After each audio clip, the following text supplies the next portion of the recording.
Assalamualaikum warahmatullahi wabarakatuh. Apa kabar pemirsa yang ada di rumah? Senang sekali saya Kintana Ahnarosada dapat menyapa pemirsa yang ada di rumah tentunya dalam program Expose Lebih Dekat Lebih Santai. Kota Pekalongan dengan ragam budayanya menyimpan jutaan keunikan di tiap sudutnya, mulai dari ragam bahasa, etnik, agama hingga kepercayaan, yang menjadikan Kota Pekalongan menjadi salah satu kota tempat berkumpulnya keberagaman dalam persatuan. Setidaknya hal itu yang menjadi mimpi yang tertuang dalam Bhinneka Tunggal Ika. Namun, apakah praktek toleransi beragama di Kota Pekalongan sudah berjalan dengan optimal? Expose kali ini kita akan membahas tentang toleransi beragama dalam kebinekaan bersama dengan FKUB Kota Pekalongan. Dan sudah bergabung di tengah kita Ketua FKUB Kota Pekalongan Bapak Dr. Andes Haji Ahmad Marzuki MPDI. Assalamualaikum Pak Kiai. Sehat nggak Pak hari ini? Alhamdulillah sehat, penuh semangat. Alhamdulillah tetap semangat ya Pak, luar biasa. Dan sudah bergabung juga dengan kita narasumber yang kedua, ada Bapak Herman Mulyanto SE selaku Sekretaris Majelis Agama Konghucu Indonesia. Betul ya Pak? Iya, betul. Selamat siang ini Pak. Sehat ya Pak? Kembali. Sehat. Alhamdulillah. Kalau di FKUB berarti sebagai apa ini Pak? Sementara ini saya sebagai bendahara. Bendahara mendampingi Pak Yai nggih. Betul. Kurang duit ya Pak Herman. Nggih, siap. Nah, di Expose kali ini kita akan membahas tentang praktik toleransi beragama khususnya di Kota Pekalongan dalam bingkai kebinekaan. Langsung saja kita ke narasumber yang pertama. Pak Kiai, ini aku mau berbicara tentang ngomongin toleransi ini. Di tahun ini kita baru saja memperingati Hari Toleransi di tahun 2021 dan masih dalam kondisi pandemi nih Pak. Nah, mungkin ada kesan tersendiri nggak sih Pak dalam peringatan Hari Toleransi di tahun ini? Silakan Pak, mungkin bisa dijelaskan. Memang sangat berkesan ya, tetapi tidak mengurangi makna toleransi yang selama ini berjalan. Artinya apa? Bahwa sekalipun kita secara fisik jarang bertemu, tapi proses kebiasaan yang bernuansa toleransi itu tetap berjalan. Kita kan punya grup ya, sehingga tetap apa yang kita unggah ini hal-hal yang berkaitan dengan toleransi. Iya sih, memang ada semacam perbedaan, ada kerinduan tersendiri karena kita tidak bisa sering bertemu kalau kita bandingkan dengan dulu sebelum ada pandemi. Tapi kita sudah berkomitmen tidak akan mengurangi nilai itu. Dan justru memang dengan jarang bertemu ini kita menjadi lebih rindu ya. Jadi saya merasa bahwa toleransi tidak berpengaruh ya adanya COVID ini gitu. Malah semakin mempererat ya Pak. Iya. Betul. Nah, FKUB sendiri kita juga tahu bahwa dengan wadah yang menjadi salah satu forum kerukunan yang ada di Kota Pekalongan, ini baru saja menggelar roadshow-nya. Mungkin dari Pak Herman, apakah roadshow dari FKUB ke beberapa tempat ibadah yang sebelumnya sudah diselenggarakan ini menjadi rangkaian untuk memperingati Hari Toleransi di tahun ini, Pak? Iya, terima kasih. Itu memang salah satu acara yang kita gagas juga. Jadi dengan roadshow ke tempat-tempat ibadah itu salah satunya tujuannya untuk mempererat antar anggota FKUB. Jadi yang misalnya yang tadinya agamanya Kristen yang nggak pernah masuk ke agama Konghucu, nah pada saat itu tahu, oh ternyata di sini itu agama Konghucu. Nah di samping itu pas bertepatan dengan Hari Toleransi, makanya kita juga sekalian kita juga ikut roadshow itu. Jadi salah satu tujuannya juga untuk memperingati Hari Toleransi itu. Ya. Sekaligus bersilaturahmi ya Pak tentunya. Betul. Nah kalau boleh tahu ke mana aja ini Pak kemarin untuk roadshow-nya? Kemarin roadshow pertama kita awali untuk di Watugong dari Buddha, terus dari Buddha terus ke Pura, ya dari Pura Hindu, Pura Agung, setelah dari Pura Agung ke Gereja Belenduk, Gereja Belenduk, terus ke katedral, dari katedral dulu Gereja Belenduk, terus Yayasan Bun Hyantong ya. Terus satu lagi yang terakhir Masjid Agung ya. Berarti mewakili dari beberapa agama yang ada di Kota Pekalongan ya Pak. Yang Nah. lebih menarik di Bun Hyantong ini, Apa itu Pak yang jadiin menarik? yang lebih menarik itu karena di tempat salah satu tempat ibadah agama Konghucu, di situ ada Sinci. Sinci itu papan nama Kiai Haji Abdul Rahman Wahid. Di situ kita hormati, kita sembahyangi. Nah, yang menjadi unik kalau agama Konghucu itu kan notabene ikan atau sayur yang disajikan itu ada ikan babi ya, ada ikan bandeng dan ada ayam. Nah, karena ada sosok atau sinci dari Abdul Rahman Wahid, yang namanya babi ini kita ganti dengan kambing ya, daging Ganti dengan kambing. betul. Jadi sekarang setiap kali ada perayaan kita nggak memakai yang namanya babi, khusus di Bun Hyantong. Oke, karena ada sinci dari Gus Dur. Abdurrahman Wahid. Betul ya, ya. Oke, mungkin kita beralih ke Pak Yai nih Pak. Tema yang diangkat nih Pak untuk tahun ini kan di masa pandemi ini yang diangkat adalah bagaimana cara kita menghargai alam dan juga masa depan manusia. Permasalahan kita tahu bahwa pengerusakan alam, kemudian penebangan liar, hingga pemanasan global ya Pak, itu juga ada campur tangannya dari manusia. Nah mungkin menurut Bapak sendiri nih, sudut pandang agama melihat kondisi ini, mengingat manusia, kita tahu bahwa manusia itu adalah khilafah di muka bumi. Monggo Bapak mungkin bisa dijelaskan. Iya, saya akan berbicara dengan referensi Islam ya. Walaupun saya yakin semua agama sama. Jadi memang manusia ini punya karakter itu suka merusak. Sejak awal itu sudah tabiatnya merusak. Sehingga waktu Allah Ta'ala menyatakan akan menjadikan manusia sebagai khalifah di bumi, itu malaikat protes. Duh Gusti, kenapa kok panjenengan badhe menjadikan manusia yang suka merusak alam, suka menumpahkan darah menjadi khalifah di bumi? Apakah dia bisa gitu? Itu dimuat dalam surat Al-Baqarah ayat 20 seperti itu. Wa id qala rabbuka lil malaikati inni ja'alun fil ardi khalifah qalu ataj'alu fiha may yufsidu fiha wa yasfiku dima. Ya, kok Gusti Allah akan menjadikan manusia sebagai khalifah. Padahal dia itu senangnya merusak, itu karakternya merusak dan suka menumpahkan darah. Bahkan sering walaupun dia punya karakter merusak tapi merasa dirinya tidak merusak, gitu ya. Betul. Dia jelas suka merusak tapi merasa tidak pernah merusak. Itu ditegaskan dalam surat Al-Baqarah ayat 11, wa id qila lahum la tufsidu fil ardi qalu innama nahnu muslihun. Ketika dikatakan pada mereka, pada manusia, la tufsidu fil ardi, jangan kamu rusak bumi ini.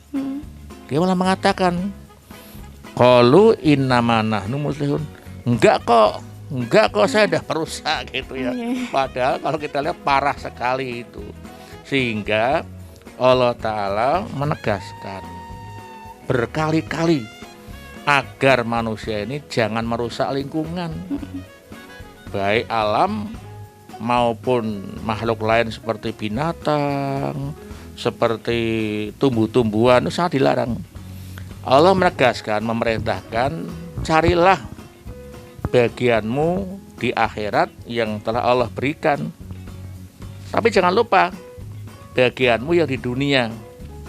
Dan ingat juga, ketika kamu mengambil bagian di dunia itu, wa ahsin kama ahsanallah, berbuat baiklah, jangan merusak bagianmu di dunia itu. Kamu ambil apa saja, ikan di lautan yang luar biasa, subhanallah, ya berapa juta ton diambil, tidak pernah habis itu. Ambillah, tapi cara ngambil yang baik. Hutan kayunya banyak, ambillah, jangan sampai terjadi illegal logging misalnya ya. Mm-mm. Dan juga kepada hewan harus kasih sayang. Pernah Sayyidina Umar itu ada anak kecil itu bermain burung emprit, kakinya ditaleni, diterbangkan, ditarik benangnya itu. Melihat begitu Umar itu merasa kasihan, dibeli dengan harga yang mahal kemudian dilepaskan. Nah, ini menunjukkan walaupun manusia ini sejak dulu punya karakter merusak, tapi harus ingat manusia itu punya akhlak, punya pikiran. Sehingga kalau manusia itu tetap pada akhlaknya akan baik melebihi malaikat. Tapi kalau dia itu tidak baik, merusak, akan rendah melebihi setan. Nah, oleh karena itu pada tema itu tepat sekali, lebih-lebih di tahun seperti ini banyak kerusakan. Mari kita seluruhnya untuk mengamankan, melestarikan alam sekitar. Oke, berarti kita harus melestarikan alam sekitar ya Pak, Ya. karena kan dunia ini berkelanjutan ya Pak. Iya. Kalau dunianya sekarang aja manusia nggak mau menghargai yang namanya sekitar, nggak mau menghargai alam, nanti bagaimana dengan generasi selanjutnya? Ya, anak cucunya ndak uman ya. Oke, betul sekali. Nah, kalau Pak Herman sendiri nih Pak, berbicara tentang toleransi beragama, menurut Pak Herman, memaknai toleransi beragama itu seperti apa? Toleransi, kata-kata toleransi ini sangat apa ya, penting sekali ya. Karena menurut agama Konghucu, yang namanya toleransi itu ada satu ayat yang menyatakan bahwa bila berlainan jalan suci jangan diperdebatkan. Jadi wilayahnya masing-masing, keyakinan iman itu tidak bisa diperdebatkan. Nah, salah satu toleransi, bentuk toleransinya ya kita seperti di grup atau di anggota FKUB sendiri itu kita sudah punya punya sistem tapi yang tidak tertulis ya. Kita tidak akan membicarakan keimanan, tidak akan memperdebatkan keimanan dengan sesama umat atau sesama anggota FKUB, tapi kita akan mencari yuk persamaan-persamaan yang ada di dalam agama kita masing-masing itu apa sih sebenarnya. Kita akan tarik benang merahnya.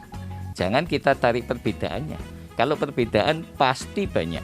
Nah, disitulah kita memaknai toleransi.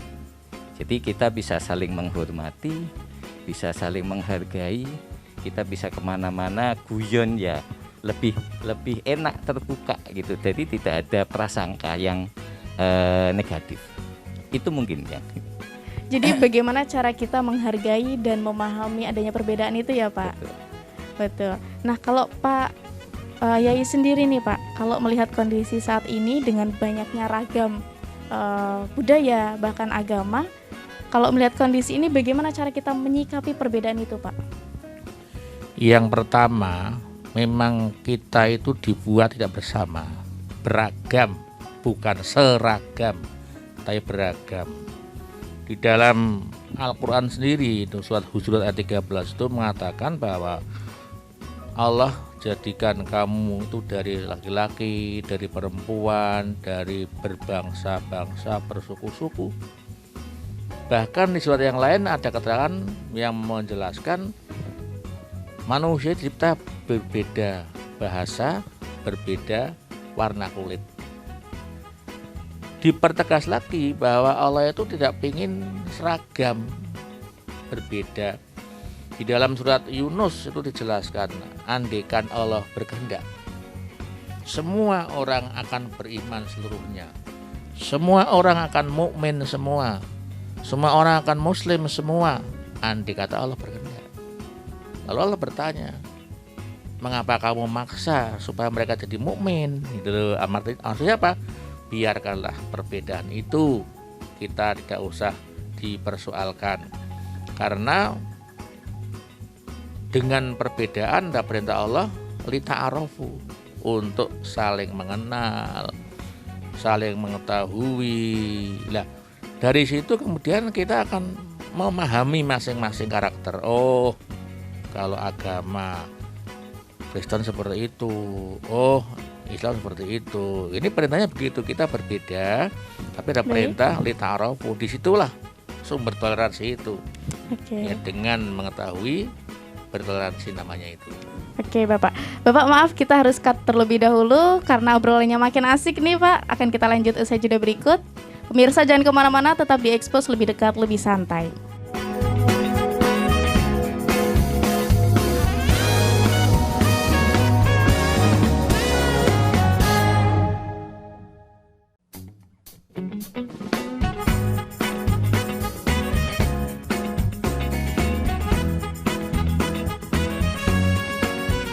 Pemirsa kembali lagi di Expose lebih dekat, lebih santai. Masih dengan Pak Marzuki dan juga Pak Herman. Kita melanjutkan obrolan yang tadi sempat ketunda nih ya Pak. Ngomongin tentang tema kita hari ini, toleransi beragama dalam kebinekaan ya Pak. Toleransi kalau kita tahu bahwa menghargai, menerima, bahkan memahami adanya perbedaan itu. Nah mungkin dari Pak Yai sendiri, bagaimana cara kita menyikapi adanya perbedaan agama yang kita tahu di Kota Pekalongan ini agamanya tidak hanya Islam, namun ada Kristen, ada Konghucu. Ini seperti apa Pak? Mungkin bisa dijelaskan. Ya, sebelum ke sana, sebetulnya kita sebagai warga Kota Pekalongan sangat beruntung dan luar biasa. Karena kita sudah punya modal sejak zaman dulu. Ya, mbah-mbah kita, nenek moyang kita, kota ini sudah mempunyai modal. Misalnya saja ya, kalau kita masuk ke Museum Batik Kota Pekalongan, di sana ada kain yang dinamakan motif 7 rupa. Ini hasil kolaborasi dari motif ya, Tionghoa, Jawa, ada Arab, ada Eropa. Yang kita tahu mereka berbeda agama. Itu bisa membuat satu karya yang sama dalam satu lembar kain. Ini luar biasa, itu modal bahwa sungguhnya orang tua kita itu sudah mengajar toleransi di kota ini. Kita bisa bersama. Itu contoh yang pertama ya, modal yang berharga yang kita miliki. Yang kedua, misalnya kita lihat di kota ini ada koperasi swasta terbesar di Indonesia, yaitu Kospin Jasa. Yang ini kebetulan kan Pak Walid juga di dalamnya. Ini anggotanya, pendirinya itu tidak hanya orang Islam saja, Jawa saja, tidak.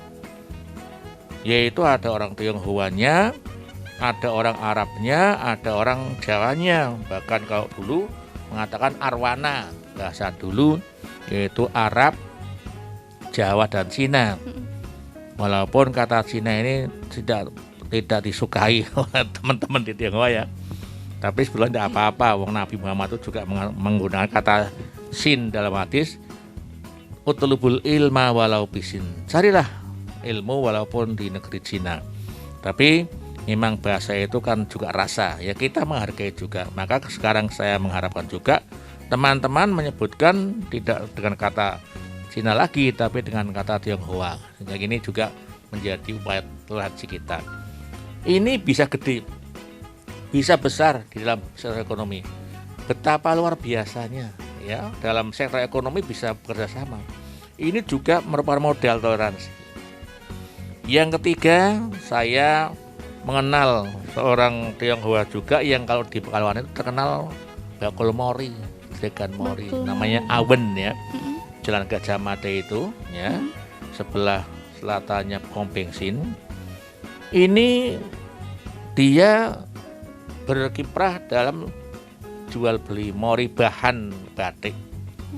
Tapi saya tanya pada anaknya, Meta namanya itu, bahwa papahnya ini bukan sekedar dia penjual mori, tapi sebagai financial consultant dan advisor yang gratis. Artinya apa? Dia sering memberikan arahan-arahan, nasihat kepada juragan batik. Pernah katanya ada seorang juragan batik sudah mulai sukses, dia itu mau beli rumah. Tapi kemudian diberi mau diantar rumah ya, diberi masukan oleh Awan ini, jangan dulu, supaya kembang dulu ya. Dan dia tuh manut itu. Nah setelah manut ternyata dia akhirnya bisa beli rumah, bisa beli mobil, pergi haji dan macam-macam. Coba bayangkan, dia beda etnisnya. Pak Awan tentu dia orang Tionghoa dan hajinya orang Muslim, beda agamanya, tapi begitu jauh. Ini modal. Lalu yang ketiga, yang keempat ya, misalnya itu pabriknya Pak Wawan ya, PT Unggul Jaya Sejahtera Tirta itu berapa ribu tuh umat Islam yang kerja di sana. Beliau luar biasa juga ya, membebaskan karyawan untuk melaksanakan ibadah yang kebetulan atas Muslim dan diberikan libur Jumat supaya bisa Jumatan. Nah ini menunjukkan bahwa kota kita merupakan kota yang luar biasa, punya apa namanya itu, rasa toleransi, toleransi. Dan yang terakhir itu kita lihat Habib Lutfi ketika mengadakan Maulidur Rasul, itu kegiatan umat Islam memperingati Nabi Muhammad, tapi yang diundang tidak hanya Islam, semua nggak apa diundang, dan mereka itu diberikan tempat duduk di depan, tempat kehormatan, tempat duduknya para ulama, para kiai. Coba, luar biasa. Ini kalau itu apa namanya, kita melihat sudah punya modal lah. Kemudian bagaimana caranya? Ya kita menggunakan model Pak Ora. Apa itu Pak model Pak Ora? Pak Ora Ora itu kalau bahasa Pemalang itu panbelih. Artinya kalau Mbak Kintana ini suka baju apa ini hitam ya? Ya monggo. Saya sebagai orang mungkin yang tidak suka hitam, saya mengatakan Pak Ora, teman memang Mbak Kintana senang hitam ya. Kita melihat orang lain makan bakso kok sambalnya 10 sendok, ya Pak Ora, dia yang mau. Sama. Kenapa dia mau agama Konghucu? Ya Pak Ora. Itu loh kita. Kalau Kristen ya Pak Ora gitu. Itu artinya kita cara bertoleransi dengan model Pak Ora itu. Apapun agamanya, apapun aktivitasnya, kita punya status Pak Ora. Kita menghargai, kita memaksakan. Itu konsep yang digunakan di Kota Pekalongan dalam bertoleransi dengan kata-kata filosofi Pak Ora, panbelih. Jadi kita tidak boleh memaksakan karena saya senang baju hitam misalnya, kamu dipakai hitam. Kalau tidak saya benci, tidak seperti itu. Itulah model Pekalongan dan kita bersyukur ada modal, ada filosofi itu, Mbak. Oke, jadi keberagaman agamanya di Kota Pekalongan ini sebetulnya menjadi nilai plus bagi masyarakat ya Pak, untuk mempererat lagi silaturahminya, toleransinya, betul. Nah kita ke Pak Herman nih Pak. Pak, adanya perbedaan itu pasti bisa menimbulkan konflik, betul ya Pak? Nah mungkin menurut Bapak sendiri, faktor apa sih Pak yang bisa menyebabkan konflik itu muncul di masyarakat? Kalau kita bilang konflik itu kita tidak bisa mencegah, tapi mungkin kita bisa mengurangi. Nah, bagaimana caranya mengurangi? Ini konsep di dalam agama Konghucu, keseimbangan, ya, keseimbangan atau keharmonisan. Nah, yang pertama itu dimulai dari diri kita pribadi. Setelah diri kita pribadi naik ke keluarga, dari keluarga masyarakat, dari masyarakat baru negara. Bahkan setelah negara kita akan berpikir ke dunia. Nah, konsep itu kita terapkan ya, bahwa untuk mencegah konflik itu kita harus saling menyadari. Oh, agama saya tuh misalnya harus begini. Oh, agama lain kok berbuat begitu. Oh ya mungkin mereka berbuat itu karena didasari dengan keyakinannya. Jadi kita tidak bisa masuk ke dalam ranah keimanan mereka. Yang penting kita sebagai pribadi kita menyadari dan menghormati apa yang mereka lakukan. Jadi intinya kita untuk mencegah konflik kita harus punya rasa keyakinan di dalam diri kita sendiri. adanya keyakinan dimulai dari diri sendiri. Betul. Ya Pak. Ya. Nah, mungkin FKUB sendiri sebagai forum kerukunan beragama di Kota Pekalongan, upaya apa yang sudah dilakukan untuk memupuk rasa toleransi? Mungkin dari Pak Kiai dulu. Iya, jadi ini bisa kita sambungkan tadi dengan filosofi Pak Ora ya. Jadi tadi dari Pak Herman sudah menyatakan seperti itu sudah betul. Nah, tadi kan Pak tidak, setelah kita lita'arofu supaya saling mengerti itu, kita harus saling betul-betul memahami. Ya, memahami bagaimana mereka di luar Islam misalnya. Demikian pula yang beragama misalnya Kristen, bagaimana Islam. Itu harus saling memahami. Akan muncul toleransi. Coba kita melihat. Selama ini kalau Islam berpaham bahwa yang disembelih itu adalah Nabi Ismail. Sementara teman-teman Nasrani yang disembelih itu Iska. Nah, ini kan beda ya. Nah, disinilah diperlukan saling pengertian. Kemudian kalau sudah mengerti, saling menghormati. Kita hormati, memang itulah ajaran mereka. Kita tidak bisa ngotot, yang betul tidak bisa.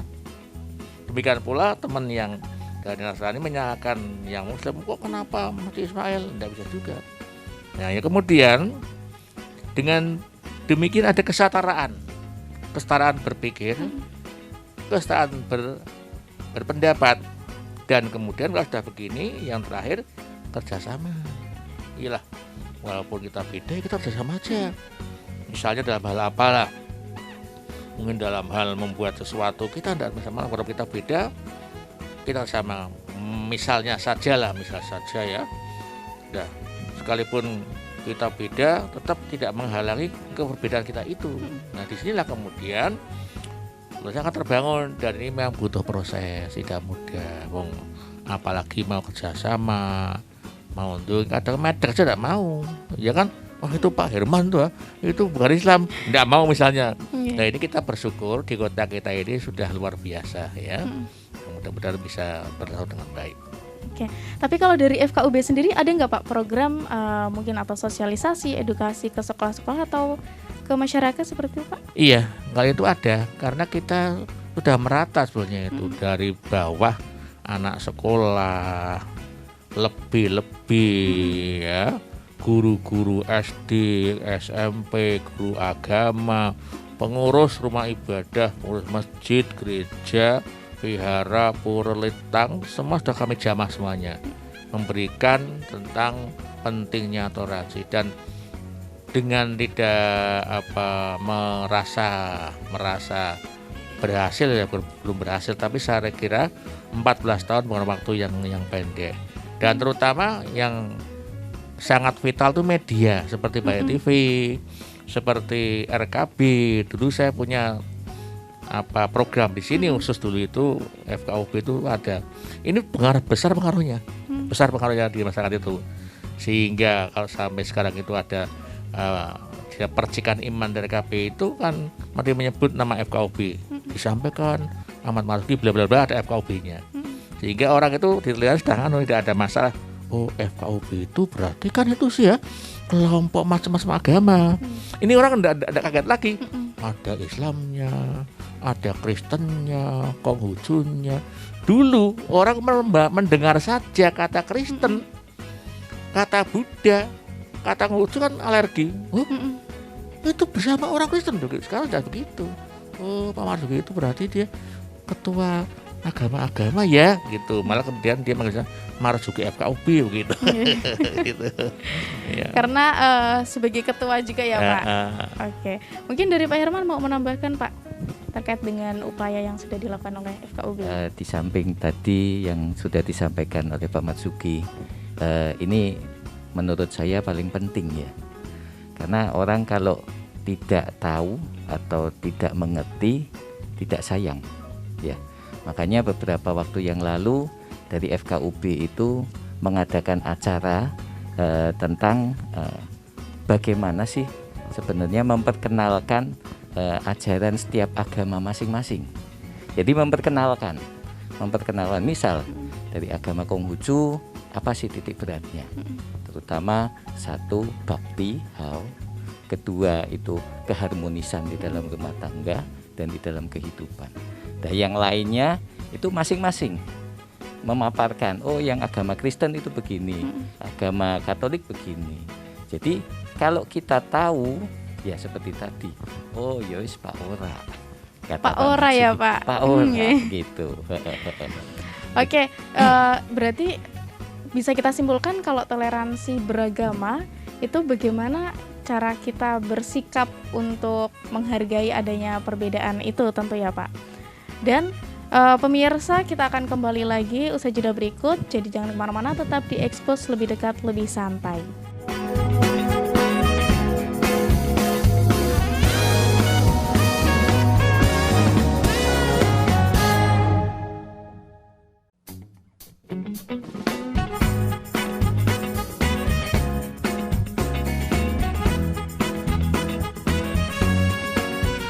Expose Lebih Dekat Lebih Santai kembali lagi bersama dengan Pak Marzuki juga Pak Herman.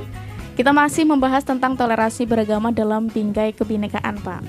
Nah, kita tahu bahwa masyarakat di Kota Pekalongan ini punya berbagai tradisi yang seperti lubisan, kemudian juga kirap cap gomeh dan tradisi lainnya.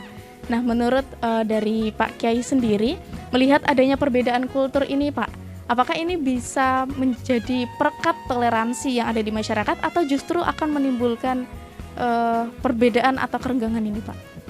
Ya, jadi ini kan masih anget-angetnya ini ada moderasi beragama dari Kemenak ya. Itu bagaimana cara pandang kita, sikap kita, dan juga perilaku kita beragama. Yang selalu mengambil posisi itu wasatiyah, sedengan, tengah-tengah. Artinya apa? Kita tidak boleh terlalu berlebihan. Saya orang Islam, ya terus terang menganggap kebenarannya Islam, tapi tidak perlu lagi kemudian yang benar saya, yang lain salah, tidak bisa begitu. Sama agama lain, yang Nasrani, yang sama. Artinya apa? Bahwa masing-masing pemeluk ini harus mengakui kebenaran agama masing-masing, tapi tidak dengan betul ya, tidak dengan menggebu-gebu kemudian menyalahkan yang lain. Ini wasatiyah kita itu tengah-tengah, sedengan, tidak usah bersemangat yang berlebihan. Sehingga dalam beragama itu kita upayakan ketika kita berdakwah mengajak kebaikan, jangan sampai dengan cara menebar permusuhan, itu ya. Artinya itu kita mengajak kebaikan, terus dengan cara keributan, misalnya sweeping ya, atau merusak yang lain, tidak boleh seperti itu. Demikian pula kita beragama ini tidak lepas dari budaya, tidak lepas itu. Ya, misalnya saja kalau kita ingat Wali Songo, mengapa Islam di Indonesia ini masuk tanpa perang? Sejarah itu mencatat hampir di belahan dunia ini masuknya Islam ke negara-negara itu dengan perang, dengan pedang. Tapi di Indonesia tidak ada itu, Islam masuk perang tidak ada, damai sekali. Mengapa? Karena pendekatan budaya. Wali Songo itu tahu kalau misalnya waktu itu wayang ya, kemudian yang lain itu bagian dari budaya agama nenek moyang sebelumnya. Tapi apakah kemudian Wali Songo itu melarang? Wah, itu syirik, itu bertentangan dengan agama, dilarang? Tidak seperti itu. Nah, ini dikontekstualkan dengan keadaan setempat itu. Misalnya saja bahwa bagi orang Islam nutupi aurat itu wajib. Tapi bentuknya seperti apa itu tidak ditentukan. Apakah kalau nutupi aurat kita harus pakai jubah misalnya, harus pakai, kalau perempuan yang kelihatan hanya matanya kedip-kedip tok ya, atau begitu ya, terserah. Karena di budaya di sini itu nutupi aurat ya. Kalau kami pakai sarung misalnya, pakai baju piyama misalnya, itu nutupi aurat. Artinya kita tidak tekstual apa yang dikatakan saja, tapi dikontekstualkan. Dan kemudian dalam beragama ini jangan menghadap-hadapkan antara budaya dan agama tadi saya singgung itu. Misalnya saya masih ingat dulu kalau ada peringatan nyadran ya, atau sedekah bumi ya. Sedekah bumi itu kan dulunya begini. Jadi kita kan terima kasih pada bumi. Dipaculi ora jengkel malah aweh gede, aweh pelem ya kan. Bahkan kasar itu diberakin pun tidak marah bumi itu. Tidak pernah marah. Wah, kok kurang ajar ya. Tidak seperti itu. Tapi bumi memberikan semua apapun sehingga kita kan berterima kasih. Kalau orang dulu kita itu yang memberikan padi itu kan Dewi Sri gitu ya. Ya dong gawe sajen nang sawah waktu itu ya. Nyembelih ayam macam-macam di situ. Tapi waktu itu kita tidak melarang, biarkan saja. Lama kita edukasi. Itu mbok jangan pakainya jangan cuma sajen sak tampah ya banyak. Ya enggak ambung 40. Ya. Tapi ngedume nang langgar, nang mushola. Nah sebelum kita itu ngedum ambengnya, kita baca tahlil dulu, baca Quran dulu, lah seperti itu. Sehingga kita budaya itu jalan. Tapi warnanya sudah berbeda. Sedekah bumi masih ada. Sedekah bumi tapi isinya bukan lagi nangka payang, bukan lagi jatilan, bukan. Nah itulah kemudian dengan cara seperti ini kita tidak terjadi pergolakan, gitu loh. Sehingga apa yang kita harapkan toleransi dapat berjalan, dan saya merasakan di kota ini kita bersyukur ya, karena sebetulnya di kota Palembang ini kalau soal agama saya kira sekarang sudah jauh berbeda. Biasanya terjadi kalau ada politik, dan mudah-mudahan ada itu ya. Betul. Dan masyarakatnya sudah sangat tinggi sekali ya Pak untuk rasa toleransinya. Iya. Nah mungkin dari Pak Herman Pak, kita tahu bahwa masyarakat Kota Pekalongan ini kental akan budaya kekeluargaannya ya Pak. Nah tapi tidak menutup kemungkinan berbagai budaya lain juga masuk ini Pak, khususnya di Kota Pekalongan. Bagaimana cara kita menyikapi itu Pak, agar tradisi-tradisi dan ragam budaya yang ada di sekitar ini tidak luntur? Terima kasih. Budaya-budaya yang sudah kita laksanakan atau budaya yang turun-temurun dari leluhur itu harus kita jaga. Yang pertama, nah bagaimana kita menjaganya? Nah, masing-masing dari komunitas atau masing-masing dari pemeluk agama ya, itu dia harus tahu dulu apa sih sebenarnya yang nenek moyang kita turunkan kepada kita ya. Bisa enggak sih kalau kita modifikasi, misalnya contoh ya, seperti di tempat saya agama Konghucu itu ada peringatan Pek Chun ya. Pek Chun itu hari eling, artinya kita harus eling, ingat kepada Tuhan. Di samping itu juga ada peringatan tentang sosok seorang pahlawan ya. Nah, kita tidak memperbincangkan itunya, tapi di Pekalongan khususnya bahwa acara Pek Chun itu sendiri sebenarnya kan khusus upacara untuk agama Konghucu. Tapi kita kolaborasi, kita gabung dengan budaya lokal dengan sedekah laut. Dan memang kita melaksanakan upacara itu ada di pantai. Jadi kita gabungkan dengan Pek Chun sedekah laut.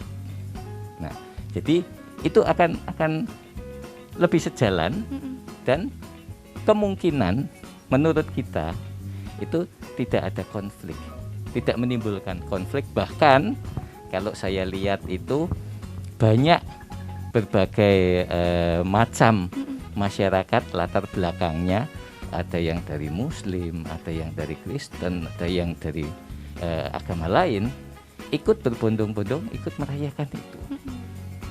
Jadi kita harus menyikapi itu bagaimana budaya yang dulu diturunkan oleh nenek moyang kita kolaborasi sedemikian rupa sehingga acara itu bisa diterima oleh yang masyarakat lain. Yang lain, betul. Dan jika melihat masyarakat yang ada di Kota Pekalongan ini memang dari tadi kasus yang sudah dijabarkan oleh Pak Marzuki juga rasa toleransinya sangat tinggi sekali ya Pak di kehidupan sehari-hari. Tidak memandang dari agama mana, dari etnis apa, semua sama ya Pak. Kita satu keluarga, betul ya Pak. Nah mungkin dari Pak Kiai Marzuki, adakah pesan Pak untuk generasi muda ini Pak, khususnya sebagai generasi muda ini kan generasi penerus bangsa ya Pak, yang digadang-gadang sebagai generasi penerus bangsa. Nah mungkin pesannya untuk memaknai hari toleransi sendiri Pak, silahkan Bapak. Ya tentu kami yang sekarang di FKUB kan tidak akan selamanya berada di panggung itu. Suatu ketika secara alami akan diteruskan oleh generasi muda yang sekarang sudah kami siapkan, sudah kami bina dengan cara mengikutsertakan berbagai event supaya mereka itu tahu ya. Sehingga saya sangat berharap bahwa kota kita tadi sudah saya sampaikan mempunyai modal toleransi yang luar biasa, mempunyai filosofi Pak Ora yang luar biasa. Nah, yang penting untuk generasi muda itu satu, saya berharap ada semacam komitmen kebangsaan. Itu harus dipegang. Jadi jangan sampai generasi muda di kota ini lepas komitmen kebangsaannya. Apa itu? Hanya 4 pilar. Berpegang pada Pancasila, ya, pada Bhinneka Tunggal Ika, pada NKRI, pada UUD 45. Orang bisa mengatakan PBNU. Pancasila, Bhinneka, NKRI, undang-undang. Ini pertama. Ini komitmen kebangsaan dipegang oleh generasi muda, jangan sampai ucul. Ya. Yang kedua yaitu komitmen anti kekerasan. Jangan sampai terjadi kekerasan. Itu baik antar agama maupun interagama. Misalnya kami yang Islam ya, itu ada tradisi haul Habib Ahmad ya di Sapuro ya. Kalau menjelang puasa Rajab itu kan ada haul ya. Bahkan di sana setiap hari ada tradisi ziarah kubur. Ini juga ada sebagian saudara kami yang Islam juga, tapi tidak setuju dengan itu. Ziarah itu tidak ada ajarannya. Jadi jangan dikira bahwa toleransi itu hanya Islam dan non-Muslim, bukan. Internal Islam sendiri ya perlu toleransi. Kami yang NU dengan Muhammadiyah toleransi. LDII kan beda lagi, Refaiyah beda, Al-Izhar beda. Lah ini kami berharap ya generasi muda ya, karena kita punya kearifan lokal ya. Betul sekali Nah, Bapak. itu termasuk tadi di Sapuro ada lupisan. Lupisan tidak ada dasarnya. Apa itu dari Qurannya tidak ada. Itu tradisi masyarakat ya. Pak. Jangan dihadap-hadapkan. Itu pesan saya bagaimana pemuda bisa menetralisir kearifan lokal tradisi yang ada, sehingga yang kebetulan tidak suka ziarah, tidak suka haul, tidak suka lupisan ya monggo, tapi tidak perlu ditonjolkan. Kemudian yang ketiga tadi, generasi muda harus meningkatkan toleransinya dengan banyak menghadiri event-event tadi, misalnya dari Pak Herman ada Pak Cunan, mungkin ada lontong cap gomeh ya, itu bisa datang. Lalu yang terakhir itu generasi muda harus bisa akomodatif terhadap budaya yang ada. Maka pernah di Pekalongan ada gelar budaya ya, seni itu pemainnya tidak hanya dari tertentu agama. Waktu itu kan Natalan ya, Pas Natal, itu ya betul, ada yang Muslim, ada yang Konghucu, ada yang Kristen, ada yang macam-macam. Ini menunjukkan betapa perlunya bagi generasi muda. Itu harapan kami. Untuk memahami toleransi tentunya ya Pak.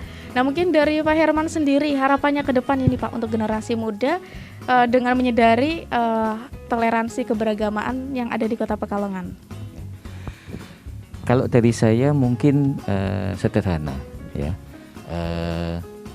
Era sekarang ini kan eranya milenial ya. Dengan IT-nya yang dikedepankan ya. Betul. Tapi jangan lupa yang namanya IT itu bisa negatif, bisa positif, ya. Nah, saya berpesan kepada teman-teman muda atau pemuda-pemuda yang ada di Pekalongan ini, gunakanlah IT, gunakanlah kecanggihan dari elektronik itu untuk yang hal-hal yang positif, ya. Misal karena di dalam itu banyak sekali yang namanya konten-konten konten-konten yang positif, betul, yang berguna. Bahkan ada tulisan-tulisan yang sangat menggugah buat kita untuk lebih survive, lebih toleran, ya. Tokoh-tokoh dari semua agama itu akan menulis di situ, banyak kita belajar di situ. Jangan membuka konten-konten yang negatif. Baik, berarti generasi muda ini juga harus bijak ya Pak dalam menggunakan sosial media dan teknologi. Nah, mungkin bisa kita simpulkan pemirsa bahwa toleransi beragama dalam kebinekaan itu bagaimana cara kita memahami, menghargai, bahkan menerima adanya perbedaan tersebut dengan saling guyup rukun bersama-sama dan tentunya tidak menjadikan hal itu menjadi suatu hal yang membuat kita malah renggang ya Pak. Nah, dan tidak terasa ini Pak Kiai, Pak Herman, kita harus pamit undur diri karena waktunya sangat singkat sekali ternyata ya Pak. Nah, betul sekali. Namun sebelumnya Kintana juga mengucapkan untuk Pak Kiai juga Pak Herman sudah menyempatkan waktunya hadir di tengah-tengah kita untuk sharing ilmu, sharing pengalaman. Dan akhir kata, saya Kintana Narosada beserta juga dengan Pak Kiai Marzuki dan juga Pak Herman pamit undur diri. Tetap saksikan Expose lebih dekat, lebih santai. Wassalamualaikum warahmatullahi wabarakatuh. Terima kasih dan sampai jumpa.